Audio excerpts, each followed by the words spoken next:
Ambassador Marcus Rivera couldn't help but smile as he watched the ZK-Tau delegation's compound eyes widen in confusion.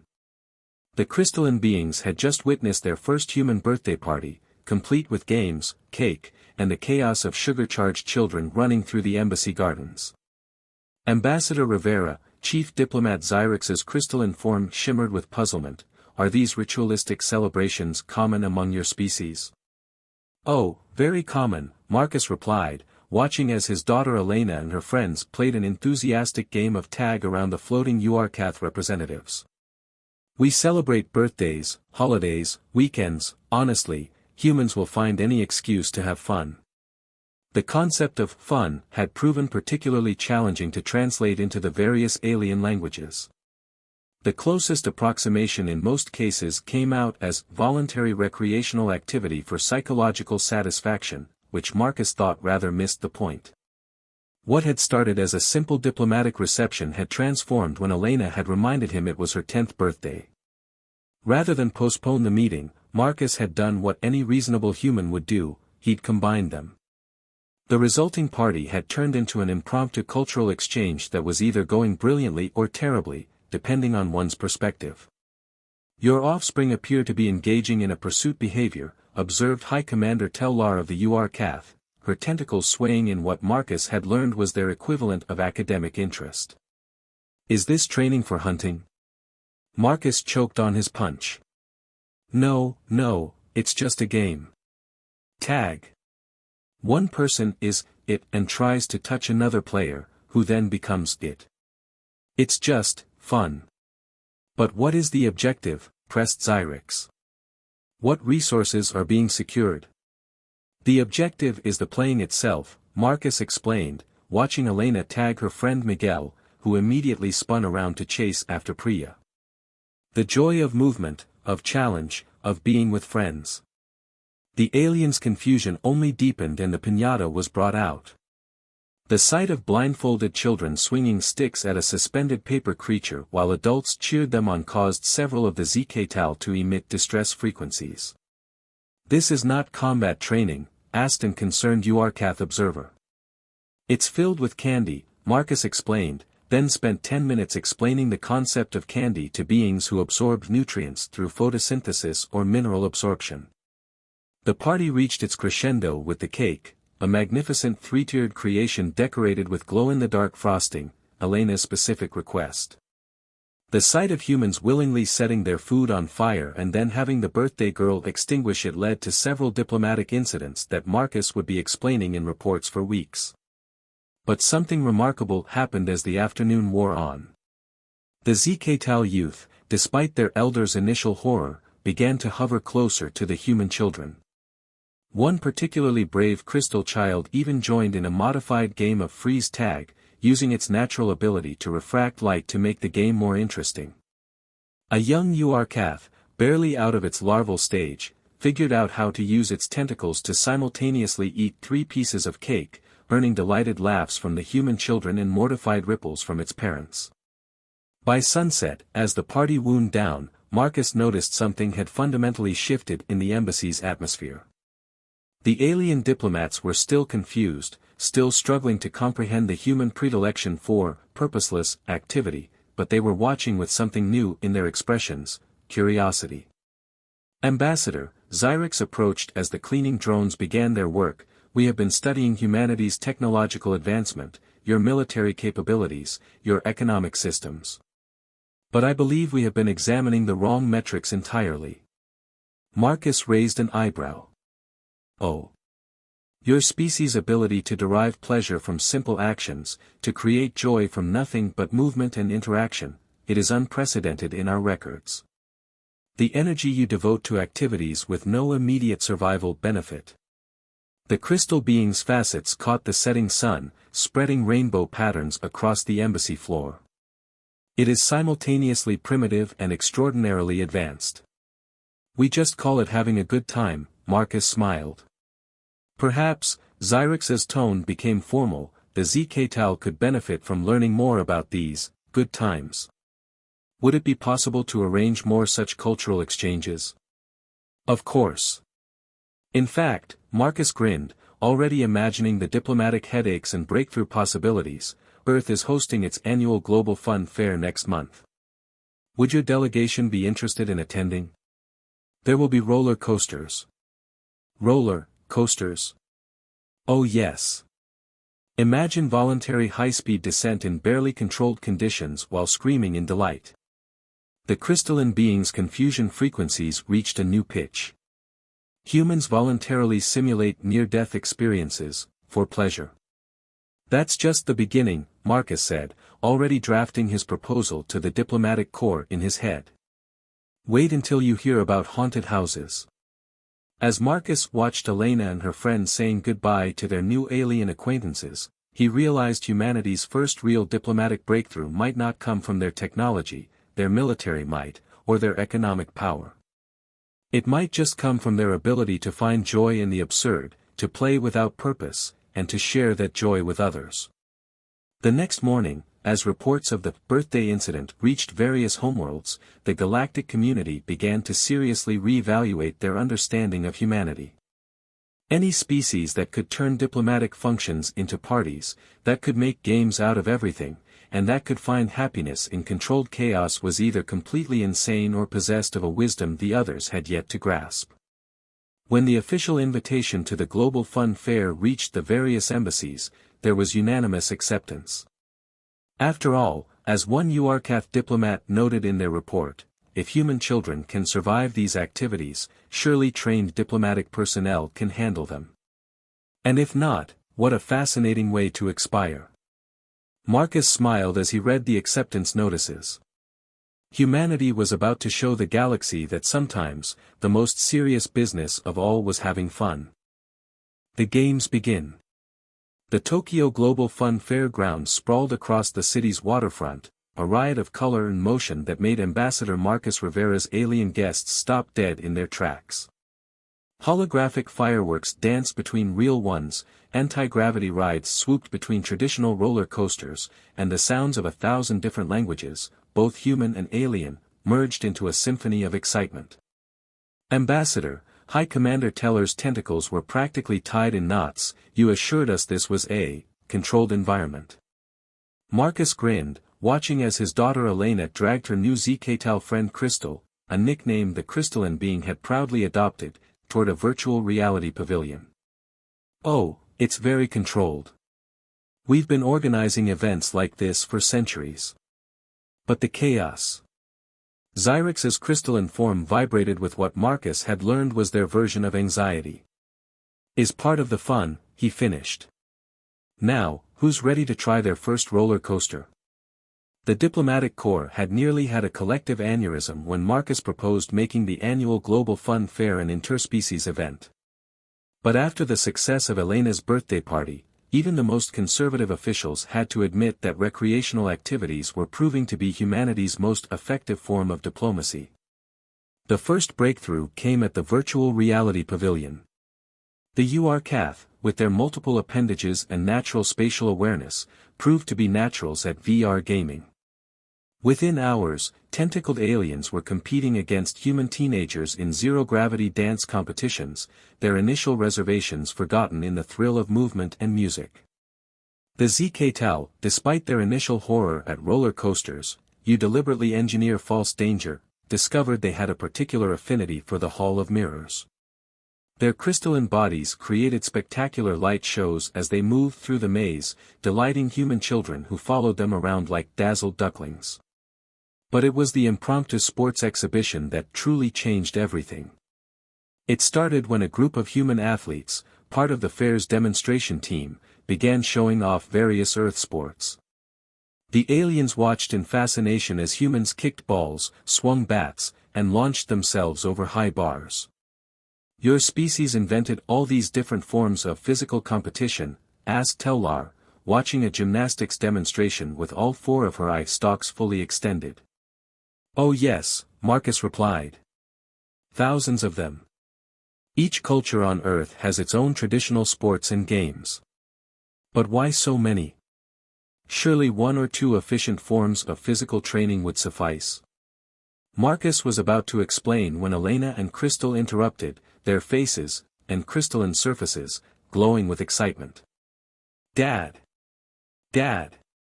Elena bounced on her toes. "Crystal can do something amazing with the beach volleyball." Crystal, who had been studying the game with typical ZK-Tal analytical precision, demonstrated by using their natural light refracting abilities to create multiple images of the ball mid-serve. The human players cheered in delight at the new challenge. "Fascinating," Tellar murmured, her tentacles writhing thoughtfully. "The game becomes more complex with the addition of species-specific abilities." That was when Marcus had his second brilliant, or possibly disastrous, idea of the month. "What if," he proposed to the gathered diplomats, "we organize the first ever interspecies Olympic Games?" The idea spread through the fair like wildfire. Soon, impromptu demonstrations were happening everywhere. URCath showed off their remarkable climbing abilities, leading to discussions of new vertical racing sports. ZK-Tal demonstrated their light-bending prowess, spawning ideas for entirely new categories of visual performance sports. Human athletes, rather than feeling threatened by their alien counterparts' superior physical abilities in certain areas, were ecstatic about the new challenges. They immediately began adapting traditional sports to account for different physiologies and abilities. "But these games," Xyrix protested weakly, watching as a human coach taught a young ZK-Tal the basics of basketball, "they serve no practical purpose." "That's not true," Marcus countered. "Look around you. What do you see?" The crystalline being observed the fairgrounds. Everywhere, humans and aliens were mingling, teaching each other games, sharing snacks, after careful dietary verification, and laughing together despite their translators sometimes struggling with the concept of jokes. "I see, inefficient use of energy and resources." Marcus chuckled. "You see bridges being built. Barriers breaking down. People, of all species, learning to understand each other through play instead of politics." As if to prove his point, Elena ran past with a mixed group of human and alien children, all engaged in what appeared to be a modified version of tag that incorporated hovering, light bending, and tentacle tagging. The day ended with an unprecedented event, the first interspecies karaoke competition. The URCatha's natural ability to produce multiple tones simultaneously made them unexpected stars, while the ZK-Tal's light show accompaniments turned each performance into a spectacular display. As Marcus watched a human pop star perform a duet with an URCath opera vocalist, he received an urgent message from Earth's diplomatic corps. The proposal for the Interspecies Olympics had been unanimously approved by all member species of the Galactic Council. The first games would be held in 6 months. "You know," Tellar said, her tentacles swaying to the music, "when we first encountered humans, we thought your species' love of recreation was a sign of primitive development. And now? Now we understand it is perhaps the most advanced thing about you. You have turned joy into a universal language." Marcus smiled, watching Elena teach Crystal how to play patty cake. "We just had a lot of practice finding ways to have fun together.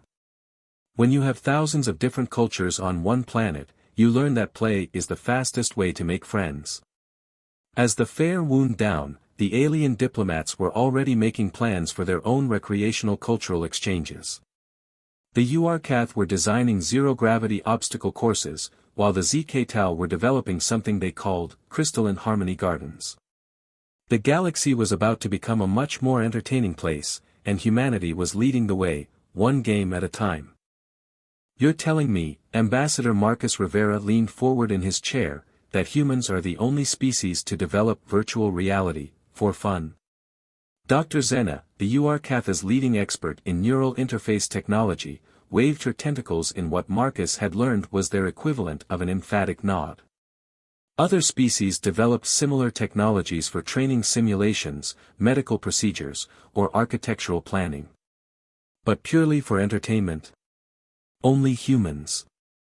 They sat in the newly constructed virtual entertainment complex in Singapore, watching through a massive observation window as Elena guided Crystal and several other alien youths through their first multiplayer gaming session. The young ZK-Tal's crystalline form sparkled with excitement as their avatar soared through a fantasy world. Most fascinating, Dr. Zena continued, is your species' ability to maintain complete awareness that the experience isn't real while simultaneously becoming emotionally invested in it. The psychological implications are unprecedented. Marcus watched as Elena's avatar high-fived crystals in celebration of completing a quest.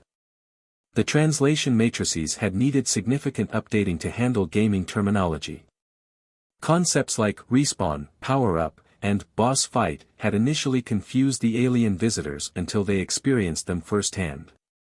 But surely other species must have developed some form of simulation entertainment. Marcus pressed. Simulations, yes. Entertainment, yes. But combining them?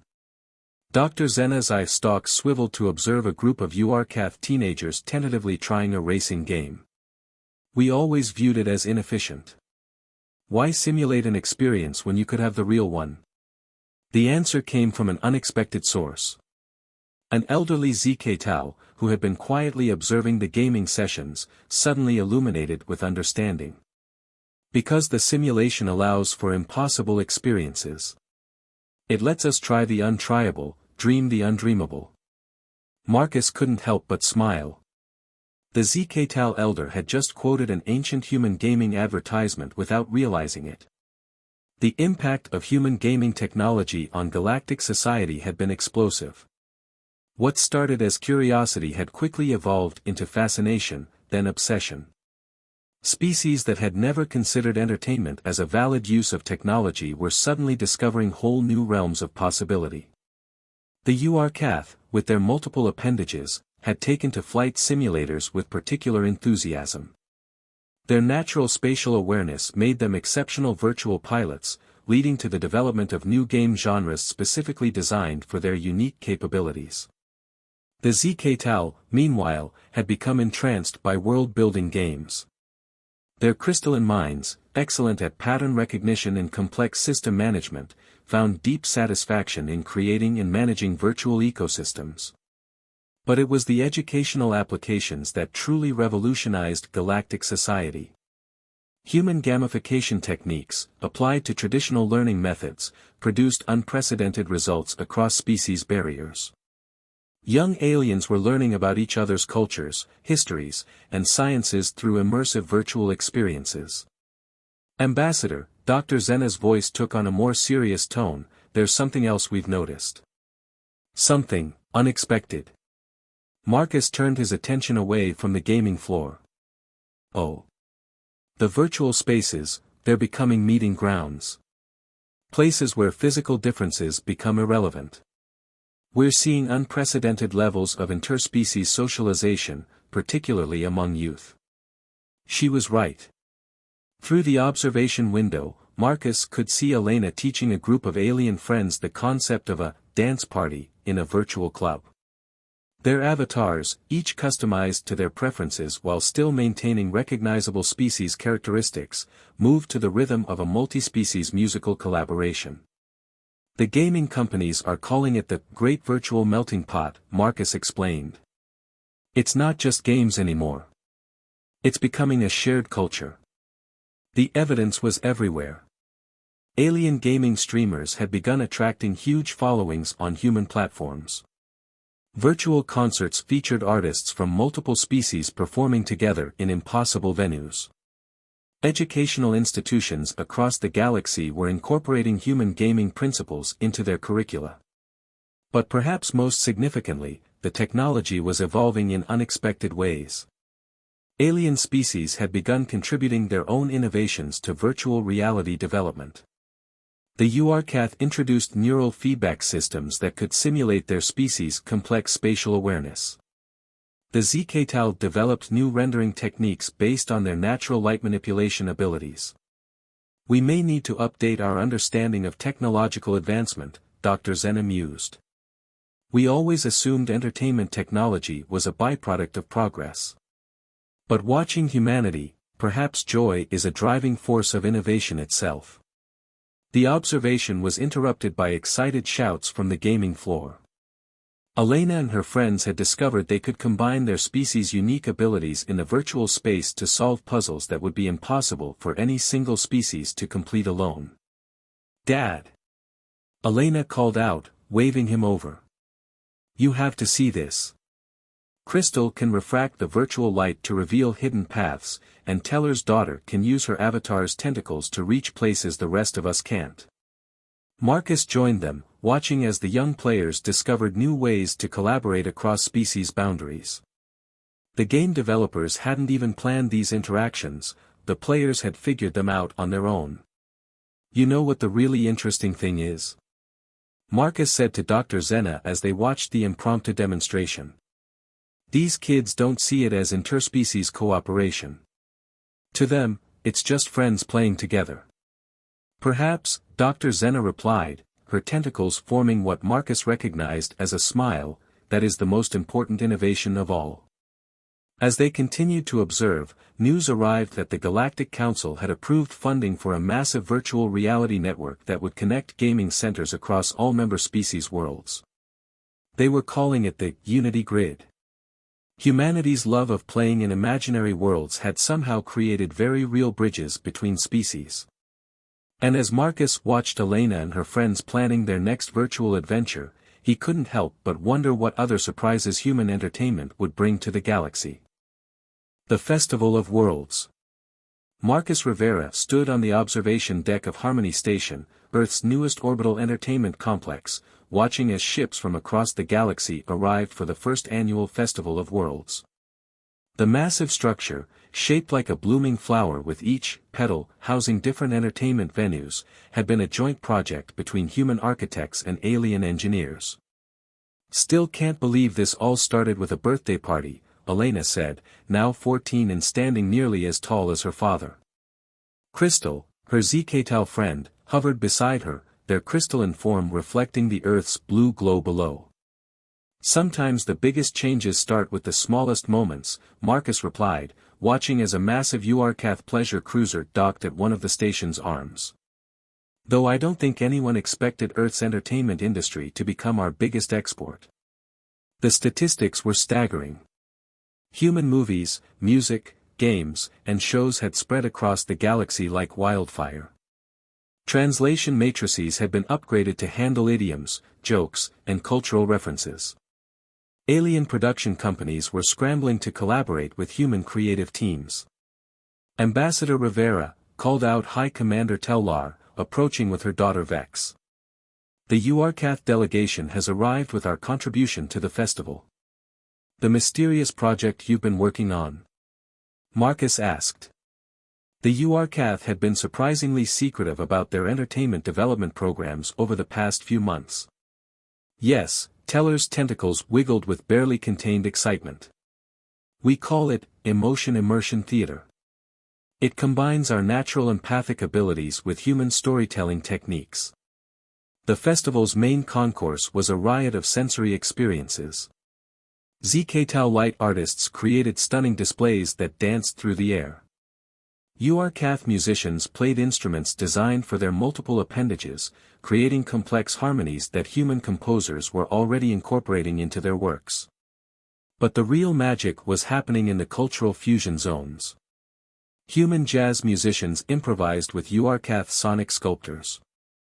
ZK-Tau crystal dancers performed alongside human ballet troupes. Virtual reality spaces hosted mixed-species performances that defied the laws of physics. "Dad, you have to see this." Elena called out, dragging Marcus toward one of the entertainment pods. Inside, Crystal was demonstrating a new form of storytelling they had developed, using their species' natural light-bending abilities to create interactive holograms that responded to viewers' emotions. "We based it on human children's pop-up books," Crystal explained proudly. "But we added what we call emotional resonance fields." The exhibition halls were filled with similar innovations. Human theme park designers had collaborated with alien architects to create rides that incorporated species-specific abilities. Gaming companies showcased new titles developed by mixed-species teams, featuring gameplay mechanics that would have been impossible for any single species to conceive. Ambassador Xyrix approached, their crystalline form pulsing with excited frequencies. Have you seen the new entertainment district plans for New Shanghai? Marcus hadn't, so Xyrix projected a holographic model. The design was breathtaking, a city section specifically built to accommodate multiple species forms of entertainment. Zero-gravity zones for UR-Cath acrobatics, crystal gardens for ZK-Tau light shows, and traditional human venues all interconnected in a seamless blend of architectures. It's not just entertainment anymore, Xyrix observed. We're creating entirely new forms of cultural expression. The festival reached its peak with the premiere of Starbridge, the first major entertainment production created by a fully mixed-species creative team. The show combined human narrative structures with UR-Cath emotional resonance and ZK-Tau visual artistry. The result was unlike anything any species had experienced before. As Marcus watched the audience react, humans gasping in wonder, UR-Cath tentacles swaying in harmony, ZK-Tau forms shimmering with appreciation, he realized they were witnessing the birth of something unprecedented, a truly galactic culture. You know what's really amazing? Elena said during the intermission. Nobody talks about human entertainment or alien art anymore. It's all just art. She was right. The barriers between species' creative expressions were dissolving. New art forms were emerging that couldn't be classified as belonging to any one species. The galaxy was developing its own shared cultural language, built on the foundation of human creativity but transformed by alien perspectives. Ambassador, Dr. Zena approached with a group of excited UR-Cath youth. We've made an interesting observation. The frequency of interspecies friendship formation has increased by 300% in areas with shared entertainment venues. Marcus smiled, watching as Elena, Crystal, and Vex discussed their plans for a mixed-species performance piece they wanted to create. Not surprising. It's harder to see someone as alien when you've shared a laugh with them. The festival concluded with an announcement that shocked even Marcus. The Galactic Council had designated Earth as the galaxy's cultural capital, with Harmony Station serving as the headquarters for a new interspecies arts and entertainment commission.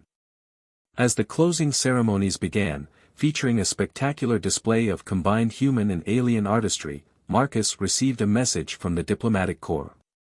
Other species were reporting an unexpected side effect of increased exposure to human entertainment. Their societies were becoming more innovative, more adaptable, more willing to experiment and take risks. Perhaps, Tellar mused, watching the show alongside Marcus, this is why your species advanced so quickly despite maintaining what we initially saw as primitive enjoyments. Joy doesn't just make life better, it makes us better. Looking out at the festival crowds, where humans and aliens mingled freely, sharing stories, songs, and laughter, Marcus couldn't help but agree. Humanity had given the galaxy more than just new forms of entertainment, they had shown that joy itself was a force for progress. And as Elena and her friends planned their next creative collaboration, Marcus knew this was just the beginning. The galaxy was learning to play together, and there was no telling what wonders would emerge from this new shared culture of joy. Joy as diplomacy. 5 years after humanity's first Galactic Council meeting, Ambassador Marcus Rivera stood before the assembled representatives of 200 species in the newly constructed Hall of Harmony on Mars. The massive chamber, with its adaptive architecture designed to accommodate beings of all shapes and sizes, hummed with anticipation. When I first joined the diplomatic corps, Marcus began, I never imagined that my daughter's birthday party would change the course of galactic history. Gentle laughter rippled through the chamber, a sound that would have been impossible just a few years ago, when most species viewed humor as a primitive emotional response. Now, the ability to share joy across species barriers was considered one of the highest forms of communication. Elena, now 16, sat in the youth delegation section with Crystal and Vex. The three friends had become symbols of the new galactic society, their cross-species performance art troupe inspiring similar collaborations across the stars. The Galactic Integration Report is clear, Marcus continued, gesturing to the holographic displays surrounding the chamber. In the 5 years since Earth joined the galactic community, we've seen unprecedented advances in cross-species cooperation, technological innovation, and cultural exchange. The statistics were remarkable. Conflict between species had dropped by 80%. Trade had increased by 300%. But most significantly, the number of new patents and artistic works had skyrocketed. Species that had been technologically stagnant for centuries were suddenly producing innovations at an astounding rate. As it turns out, Dr. Zena added from her position on the Scientific Council, the human approach to entertainment, their willingness to play, experiment, and find joy in the unexpected, creates neural patterns that enhance creativity and problem-solving across all known sentient species. The evidence was everywhere. The URCath, once purely focused on practical efficiency, had developed new technologies based on principles they discovered while designing entertainment venues. The ZKTAL's experiments with recreational light manipulation had led to breakthroughs in communication and energy transmission. But perhaps most importantly, Marcus continued, we've learned that joy is not just a byproduct of progress, it is a catalyst for it. The chamber's displays shifted to show images from across the galaxy. Mixed-species communities centered around entertainment districts.